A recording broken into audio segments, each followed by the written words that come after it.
पहले तो पाली विधानसभा क्षेत्र के मेरे मतदाताओं का हृदय से आभार प्रकट करना चाहता हूं कि उन्होंने मेरे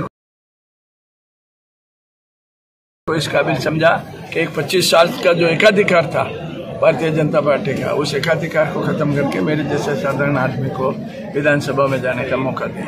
दूसरा, मैं ये कहना चाहता हूं कि इन्होंने 25 साल तो विधायक के, 5 साल चेयरमैन के, 30 साल सत्ता में रहने के बावजूद 2 बार भारतीय जनता पार्टी की सरकार थी, राजस्थान में भी थी, केंद्र में भी थी, उसके बावजूद इन्होंने पीने के पानी के लिए कोई व्यवस्था नहीं करी। उसका आक्रोश महिलाओं में और आम मतदाता में इतना जबरदस्त था कि ये परिणाम आज इनको देखना पड़ा। जबकि ये समझ रहे थे कि भाई मैं ही सब कुछ हूँ और मेरे को ही लोग चुनेंगे, मेरे को ही लोग करेंगे।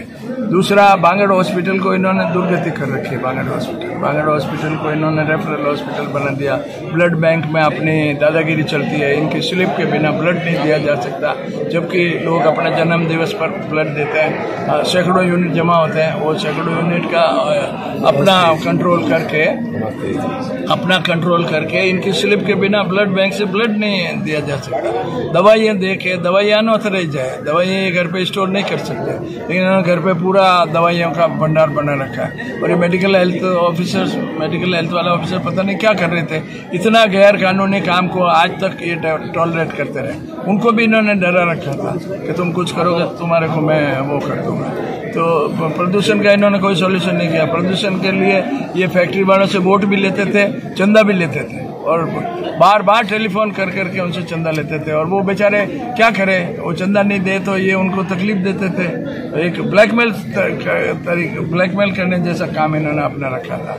तीसरा, इन्होंने जो एजुकेटेड अनएम्प्लॉयड है यूथ, उनके लिए आज तक इन्होंने कुछ कार्रवाई नहीं करी।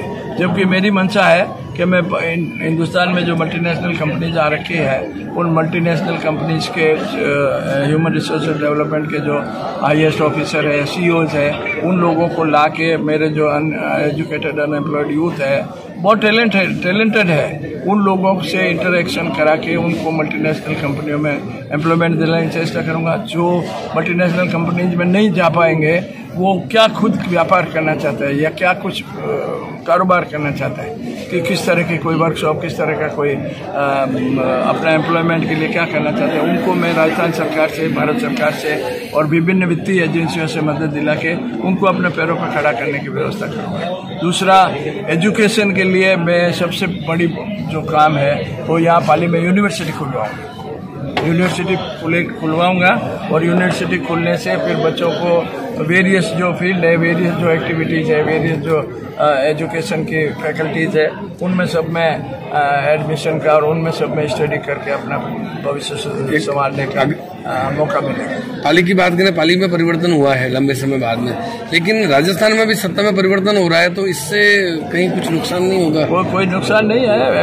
एमएलए बहुत बड़ी बात होती है, किसी भी सरकार की, वो किसी भी पार्टी की सरकार हो, एमएलए अगर काबिल है तो विधानसभा के फ्लोर पे वो अपनी जनता की मांग रखकर मंत्री से और मुख्यमंत्री से कमिटमेंट ले सकता है। और विधानसभा के फ्लोर पे अगर मंत्री का और मुख्यमंत्री का कोई कमिटमेंट है तो वो उस सरकार को और उस सरकार के मंत्री को लागू करना ही पड़ता है। अच्छा, उसमें मान लो ये सरकार, जिसकी सरकार वो लागू नहीं करे तो लॉ ऑफ कंटिन्यूटी है, किसी भी पार्टी की सरकार और किसी भी पार्टी की सरकार बाद में बदले तो जो लॉ ऑफ कंटिन्यूटी है, गवर्नमेंट गवर्नेंस का एक रूल है कि जो विधानसभा के फ्लोर पे कमिटमेंट हो गया वो पूरा करना ही पड़ेगा। तो लॉ ऑफ कंटिन्यूटी में चाहे इनकी सरकार हो, बीजेपी की हो, चाहे कांग्रेस की हो, वो सब काम करना ही पड़ेगा। तो वो मुझे ज्ञान है, मैं पहले भी 5 साल रहा हूँ, तो मुझे पता है कि विधानसभा के फ्लोर पे किस तरह मंत्री जी से या किस तरह मुख्यमंत्री जी से कमिटमेंट करवाना। पाली जिला मुख्यालय रहा है और अब संभागीय मुख्यालय हो गया है, तो हम कितने समय में माने कि यहाँ की पेयजल संकट का समाधान हो जाएगा? पेयजल संकट का समाधान मैं 3 महीने में कंप्लीट करा दूंगा, सिर्फ 3 महीने। विधानसभा गवर्नमेंट एक बार बन जाए, आज रिजल्ट आ गया, 2, 4, 5 दिन में, 7 दिन में सरकार बन जाएगी। कौन सी भी पार्टी की सरकार बनो, जैसे ही विधानसभा का सेशन चालू होगा, हम लोगों की शपथ होगी, फिर सेशन चालू होगा।